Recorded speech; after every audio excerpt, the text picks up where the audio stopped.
Welcome back to another Film Geek movie review. Today I am going to be checking out the new film from Zack Snyder, Rebel Moon Part 1, A Child of Fire. This film story takes place on a moon in a distant galaxy way out in the middle of nowhere. And on this moon there is a settlement, and wouldn't you know it, all of a sudden the settlement is overrun by a bunch of bad guys who are doing bad things. And so this settlement decides, you know what, we're not going to take this. So they rise up against these bad guys, and they're rebels. Yep, Rebel Moon. And I guess there's a stranger who shows up and does things. So I'm guessing maybe Child of Fire? I don't know. Anyways, guys, this is the Netflix exclusive film that is being known as Zack Snyder's Star Wars. And honestly, I'm really curious, man. I'm really looking forward to sitting down and watching this movie. Now, this week, I really do not have time to get out to the theaters to see anything new right now. So it really works out that I have a cool new movie coming out on streaming. I know I've been doing a lot of streaming lately, guys, and I am definitely getting back out into the movie theater here real soon. It's just Charming Amy and I are headed out of town this weekend for the holiday. We're going down to Silver Dollar City to check out that cool lights and all the Christmas displays and everything they have going on down there in Branson and at Silver Dollar City especially. So I'm going to be gone. I can't go out to the movies and all, so I thought, you know what, before I hit the sack tonight, I'm going to check out this new Rebel Moon because honestly, I am intrigued. It doesn't look half bad, and I love Star Wars, and I really enjoy Zack Snyder's movies. There's only one of his movies that I'm really kind of like iffy about, and that was Sucker Punch. It was okay. It wasn't terrible, but it definitely isn't my favorite. I am a defender of Man of Steel. I really enjoyed that Superman movie, Man of Steel, a lot. I know it was kind of controversial in the way that Superman was done and everything, but I liked it.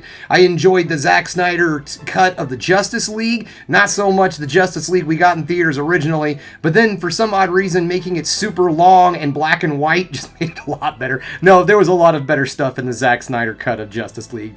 But yeah, I enjoy his films a lot. I'm also a big defender of Watchmen, even with the ending being different than the comic book. I love the comic book, but the ending in the comic book just wouldn't work for a movie theater. But anyways, I'm not here to talk about those movies. I'm here to talk about Rebel Moon, and as always, my cat Haku is waiting on me to get over to the futon to check this out. So enough of me yammering and jibber-jabbing on and on and on. It is time for me to get over there and check out Rebel Moon Part 1, A Child of Fire.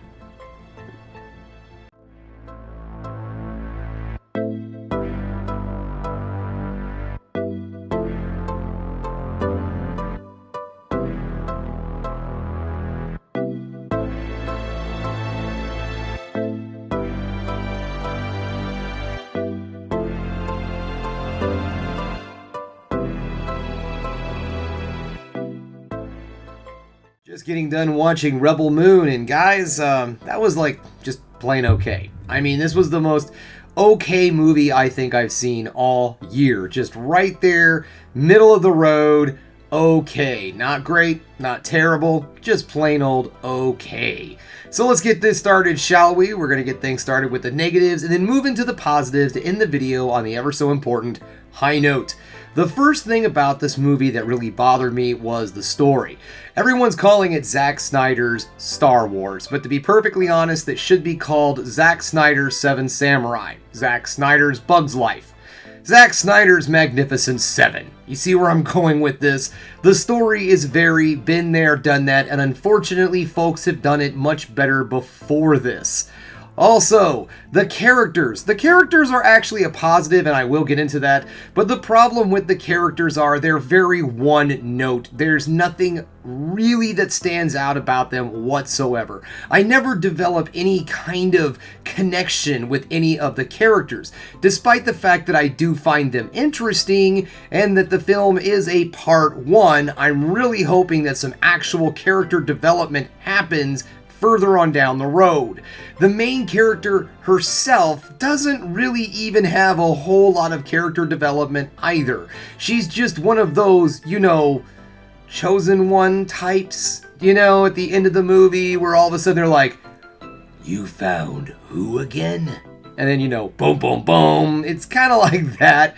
It's just so been there, done that. Like, everything about this movie is been there, done that. There are elements that you think are going to go places, and then they just don't. It's just kind of strange. They introduce a character, and then this character just kind of goes away. That's it. You're just kind of like, all right. And then at the very end of the movie, they just pop up again, and it's like, again, okay, maybe we're going to learn more about this one later on down the road. I don't know.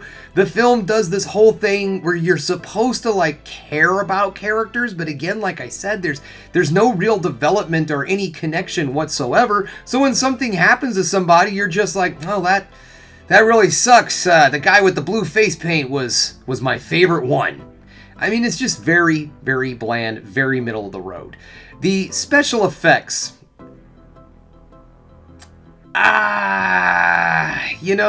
When they're doing good, they're doing good, and when they're doing bad, they're doing bad. There's a lot of moments in this with the CGI where things look very tangible and real, and then there's times where things just look like a cartoon. It's very strange. It kind of goes between like PS2 style graphics to very well polished looking CGI. It just is very inconsistent with its special effects.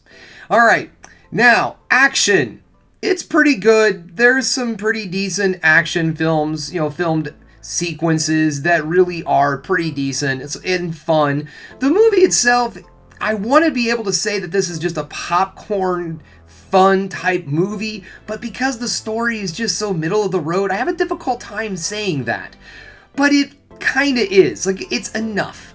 I feel that if this movie would have been in theaters, I don't think I would have liked it as much, but the fact that it was on Netflix, I liked it a bit more. Maybe I'm giving it a different scale than I would in an actual theatrically released film, but I feel like there was a lot of buzz leading up to this movie, and it should have just looked better than this. It really just, in moments, reminds you that it's a streaming film.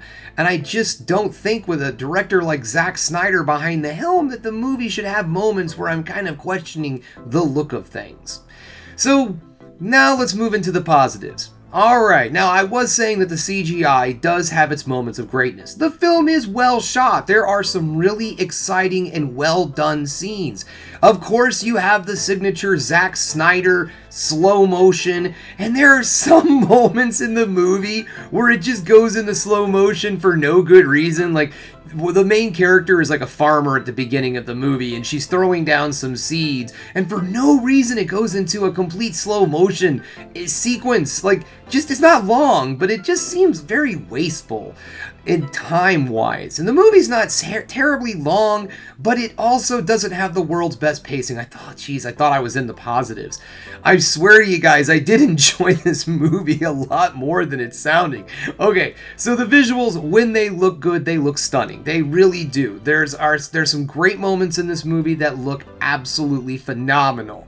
The characters themselves, despite the fact that you don't really get to know them well enough, they are intriguing, and with this being a part one and knowing that there's more of this to come, I'm really hoping that these characters get flushed out a bit more and we start to get to see some real development down the road. Because in this movie, everything is just kind of quirky. It's like, oh, she's the sword master, so in course when we meet the sword master, we get to have a really cool sword fighting scene. There's another guy who like trains a bird, like I guess trains a griffin kind of thing, and that's his introduction. But none of these things are character. None of this is development. They're just quirks about these characters, and then they move on to the next thing. So I am looking forward to learning more about the characters. They were intriguing enough. The acting in the film isn't half bad. I did like the cast. I think everybody in the movie does a pretty good job. I enjoyed that.